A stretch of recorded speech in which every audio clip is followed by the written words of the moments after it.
তো অনেকে যুক্তি দিয়ে থাকেন নামাজে বারংবার রফে ইয়াদাইন তথা হাত উত্তোলন করার হাদিস বুখারী শরীফে এসেছে, হানাফিরা তা করে না কেন?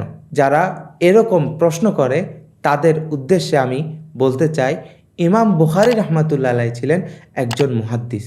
ওনার কাজ ছিল সনদের বিবেচনায় অধিকতর সহি সনদ বিশিষ্ট হাদিসগুলোকে এক জায়গায় নিয়ে আসা, সেখান থেকে ফিকহি মাসাইল বের করা ওনার কাজ ছিল না, এটা ওনার ফিল্ডও নয়। ইমাম আবু হানিফা রহমতুল্লাহ আলাইহি ছিলেন একজন ফকিহ। কোরআন ও সুন্নাহ হতে সূক্ষ্ম দৃষ্টিভঙ্গির মাধ্যমে ফিকহি মাসালা বের করাই ছিল ইমামে আজমের কাজ। ফকিরা এটাই করে থাকেন। সেজন্যই বিশিষ্ট মুহাদ্দিস ইমাম আবু হানিফা রহমতুল্লাহ আলাইহির উস্তাদ হজরত ইমাম আমাশ রহমতুল্লাহ আলাইহি বলেছিলেন, ইয়া মাশারাল ফুকাহা আনতুমুল আতিব্বা ওয়া নাহনু সয়াদিলা, অর্থাৎ হে ফুকাহাগণ, তোমরা হলে ডাক্তার আর আমরা হলাম ফার্মাসিস্ট। এবার মূল আলোচনায় ফিরে আসা যাক। একবার ইমাম আবু হানিফা